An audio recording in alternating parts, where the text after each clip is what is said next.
Say, listen to Little Decisions podcast. Listen to Little Decisions podcast. Or else podcast. Very good, Cora.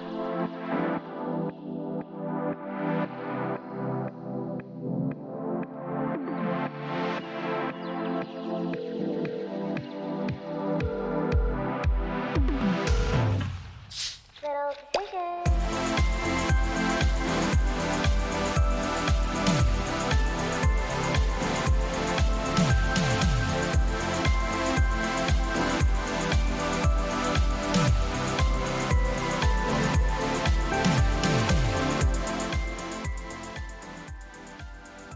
Hello, and welcome to Little Decisions podcast. I'm your host, Victoria Cooper. What do you think about that intro with my youngest daughter, Cora? Cute, right? Well, for episode 3, we're talking about practice self-care. And I wanted to take a minute and tell you what I'll be talking about today.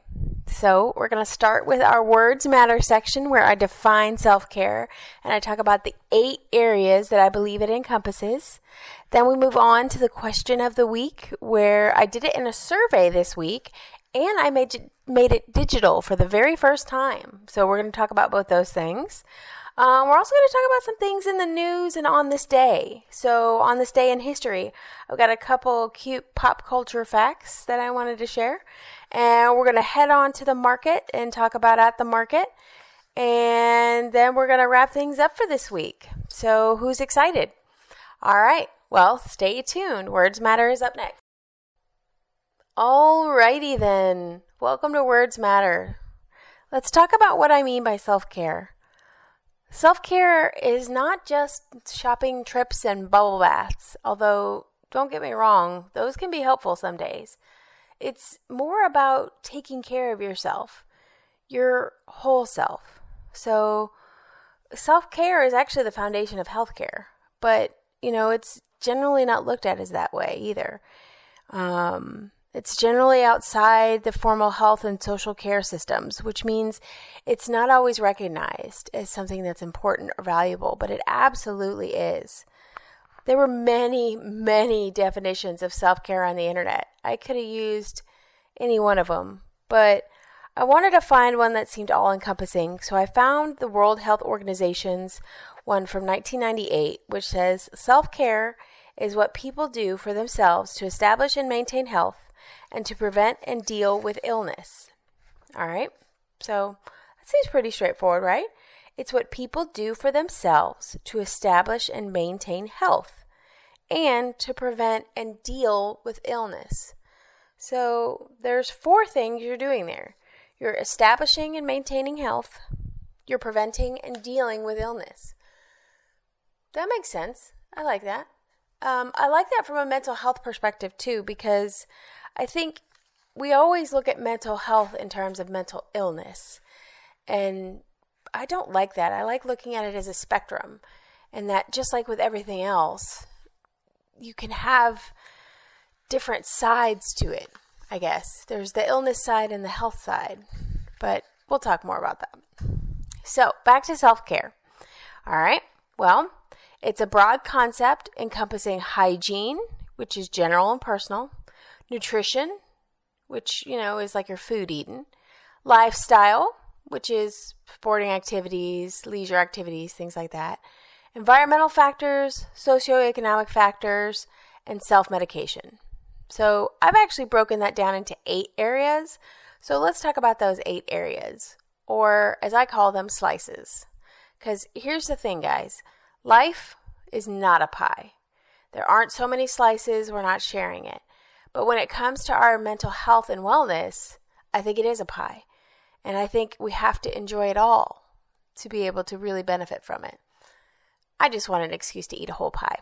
But anyway, let's get back to those 8 areas of self-care. Okay, so we're going to talk about physical, psychological, emotional, environmental, spiritual, social, professional, and personal. Now, I'm going to get more into those in a minute, but I just want to make sure that you recognize that those are the 8 areas of self-care that I mean to talk about because those are the areas we need to feed every day for ourselves to be completely healthy. Now, for me, I have never been good at this, ever. And that's why I'm talking about it and sharing it, because I want to try and get better. So, what else? Well, I also want to talk briefly about the International Self-Care Foundation, which has written a self-care manifesto, if you will, but it has several areas that I want to note right now. The first is self-care is both a set of activities and a repetitive cycle of behavior. Okay, so it's multi-purpose, like gratitude. You act, and then you monitor, you recognize, you evaluate, and then you act again. Self-care behaviors involve individual capability, opportunity, and motivation. All right, I like that. Okay, what else is in that manifesto from the International Self-Care Foundation? Well, they also say that, quote, through self-care, people can be healthier and remain so into old age, managing minor ailments themselves. They can also better manage, delay, or even prevent the appearance of so-called lifestyle diseases, such as heart attacks, strokes, diabetes, and many cancers. Self-care doesn't just help our mental health, it helps our physical health too. Which is why for the 8 slices of self-care, I want to talk about physical first. All right. Physical means the body, the physical body. So how can you practice self-care with your physical body? Well, you can go to regular medical visits, including those checkups that feel a little bit too invasive. You can eat healthy, exercise regularly. You can be sexual with your body. You can get enough sleep. And you can get rest when you need to. And that's not necessarily when it's convenient, but when you need it. You can try acupuncture or massages, or you can take a walk. All of those are great ways to feed your physical body in terms of self-care. So let's move on to the next slice, psychological. This is where we stimulate the mind, or we feed your creative self. So what can you do for psychological self-care? You can do some self-reflection, not a pity party, mind you, some actual self-reflection where you look at your behaviors and you look at the causes of them and the results of them and you kind of see, hey, am I acting the way I want to? That's proper self-reflection, cause and effect, people.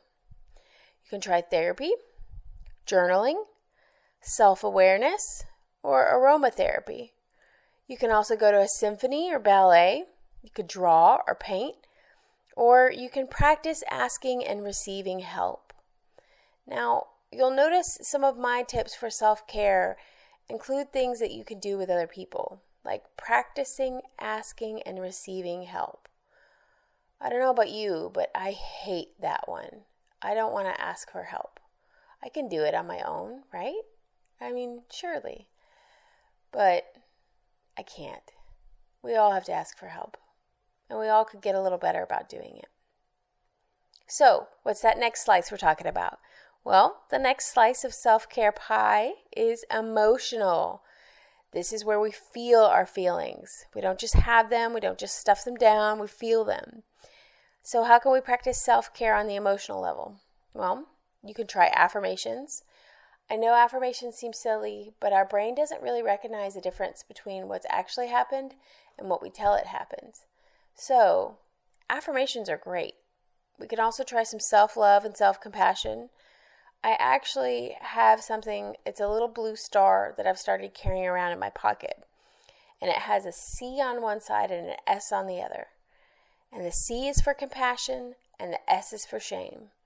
Because sometimes I'm choosing to shame myself over having compassion for myself. And I need to have a lot more compassion. What else can you do for emotional self-care? Well, you can cry or laugh, or you can tell yourself something positive. There's lots of ways you can feel your feelings. I don't think I should have to tell you that one. All right, the next one in the is environmental. Okay, this is the environmental slice. And this is the environment we inhabit on any given day at any given moment. So what's around us? So how do you practice self-care with what's around you? Well, you make sure you have safe and accessible housing. You have access to quality food and water. You make sure that the physical spaces you inhabit are comfortable. They're spaces that you want to be in. And that might not always be the case. For example, I don't think anyone wants to go to the DMV, but we have to go there to get our new driver's licenses, etc., etc. So, when you have to inhabit that type of space, why not try wearing comfortable clothing? Because that's also your physical space. That's your environment too. So that way you can encompass a couple different things. And you're a little bit less stressed. The key here is being less stressed. And I hope that comes across. All right, next slice. This is spiritual. This is where we feed the soul. This can be religious, or this can just be about your place in the universe. Because that's what spirituality really is, right? Is finding our place in the universe and trying to understand that. And that's all this one is. This one, I'm not going to have many suggestions for because I want you to think about what feeds your soul. How do you connect to the world around you? And those are ways that you can practice that self-care. I'd love to hear about them. On to our next slice, which is social. This is how we engage with the world. So this one I have some special tips on because these are things that we don't do as often as we should, or at least as I think I should in my life. So, you say no to something that you have no desire to do, or you say, I love you, or I'm sorry. And you practice forgiveness with yourself and others. I like these because these are not easy things. Self-care isn't always going to be easy. Maybe saying I love you for the first time, or saying I love you to someone you haven't said it in a while, can be very hard. But the whole point is self-care is about healing parts of you. And I think if you need to say it, you need to say it. So our next slice is the professional slice. And this is what we do day in and day out. It's what we do. So with our professional slice, you can set boundaries. You can leave work at work. You can take mental health days, or you can plan your next career move. You also want to be supported by coworkers and your supervisor. Those are great things that you can ask for. And our last slice is personal. And this is your personality. This is what makes you, you. So some examples of self-care in that is you can learn who you are and figure out what you want in life. You can develop short and long-term goals that are very measurable. You can use that SMART acronym for measurable goals. I can't remember it right now, but I'll promise to link it in the show notes. And you can make a vision board. Any of those things are great ways for doing self-care. So those are 8 slices of self-care. Again, that's physical, psychological, emotional, environmental, spiritual, social, professional, and personal. So we'll use those different areas to talk about self-care for the rest of this episode. Now on to question of the week. For the question of the week this week, I asked about self-care, as we've been talking about. I had a lot of responses. I'm very excited. We had 12 in-person responses, and since this was the first time the question of the week was digital, we also had 2 digital responses. And of those, almost 70% of total responses defined self-care as the practice of taking action to preserve or improve one's own health. Again, that's the practice of taking action to preserve or improve one's own health. And if you'll remember what I discussed earlier, that makes sense because we talked about those action steps, right? We want to establish and maintain health, and we want to prevent and deal with illness. That's what self-care is. So it makes sense that almost 70% of respondees defined it that way. There were some interesting results for question 2. In question 2, I asked people to cross out any of the statements that they do not believe qualify as self-care. And what I'll do is I'll read you all of those statements first, and then I'll tell you which ones I found surprising that people marked out. So here are the options that people got to choose from for crossing out the following statements that you believe do not qualify as self-care. 1. Understanding your boundaries or knowing when to say no. 2. Understanding when you need to take a break. 3. Exiting a toxic relationship. 4. Eating well and taking care of your body. 5. Getting enough sleep at night. 6. Acknowledging long-term health conditions and dealing with them. 7. Taking an interest in public health. 8. Accurately assessing what you can and can't do. 9. Getting adequate health care. 10. Spending time with your family and your community. Whew, that's a lot, isn't it? But I wanted people to get a sense of what self-care is. And remember, they haven't had the luxury of hearing my explanation of self-care as a pie. So they don't know the answer, or at least what I assume the answers are. So what interested me in the results for this one, for question 2, was a person selected exiting a toxic relationship as not being a form of self-care. And I found that very interesting because I would absolutely say that leaving a relationship that is not healthy for you is self-care. But I can understand the difficulty behind it. So another one that was interesting that got a couple answers, I think 3 people marked this one, was acknowledging long-term health conditions and dealing with them. Now, I'm thinking of long haulers with COVID and how that's an incredibly important thing for self-care. Acknowledging long-term health conditions and dealing with them, I think that could be really important. And the most surprising one that was crossed out by a majority of respondents was taking an interest in public health, number 7. Taking an interest in public health. And I just found that strange given that we're in a pandemic. But I think that's more a reflection of pandemic burnout than people's actual interest in public health. I think if you asked them before a pandemic, they would have not crossed that answer out as much. So I'm going to say that's a moment of the times and leave it at that. All right, our next section is going to be in the news. Stay tuned. And this is in the news. This is where things related to the podcast are in the news today, and I want to talk about them. All right, let's start with Netflix's Fear Street. It has a retro twist to it, and I love it. Part 1 is set in 1994. Part 2 is set in 1978. And the conclusion will go way, way back to 1666, which is actually premiering tomorrow. That's the series finale. And it's loosely based on R.L. Stine's novel with the same name, Fear Street. And it's another streaming experiment with closely staggered releases of each part. So what I mean by that is they're trying a different experiment in how they release them. And basically each episode is released about a week apart, with the premiere being tomorrow.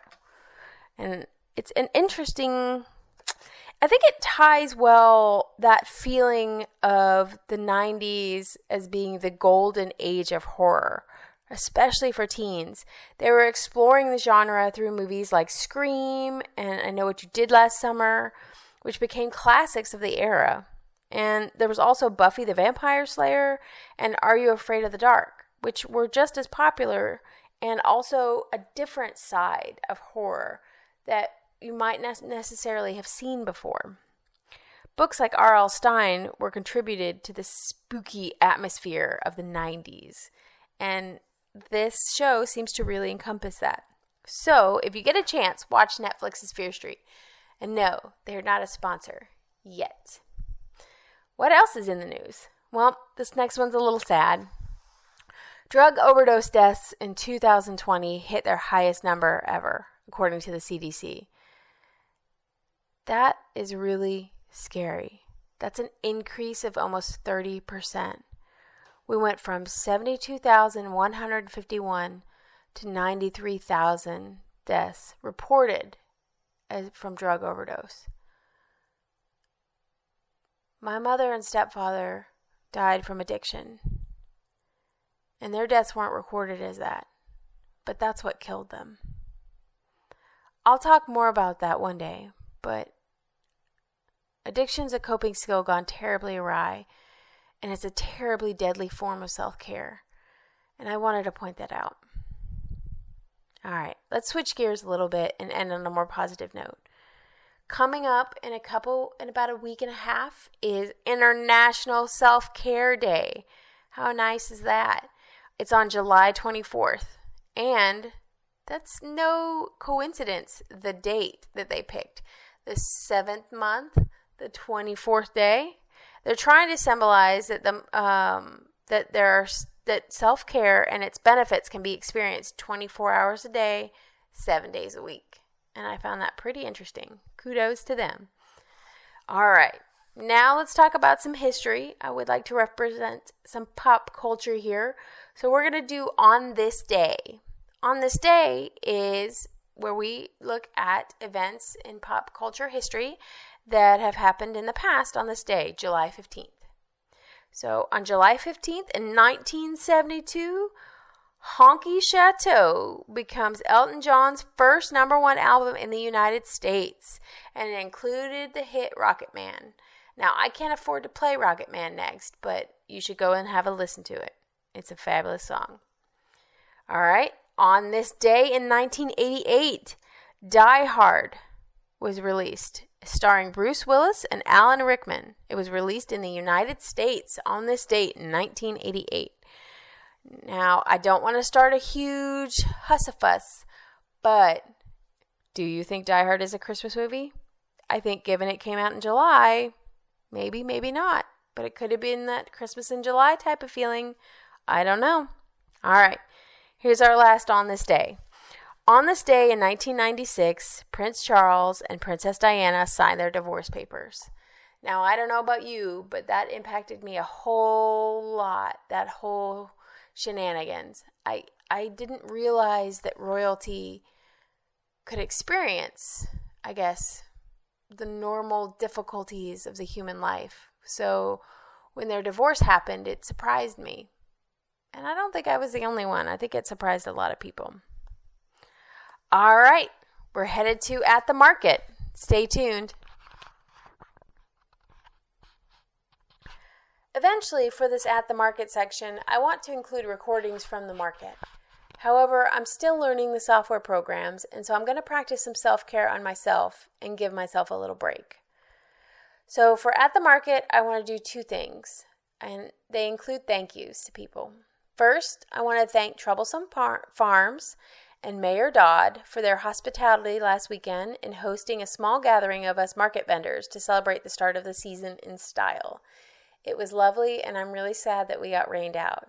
Thank you. I also want to thank the Piper, which is a bagpipe player, for the serenade at the end of the market last week. He was playing for a funeral, and it reminded me of the phrase memento mori, which is remember you must die. And I hope that you find joy and kindness in all the little decisions you make today. Pineapple with care.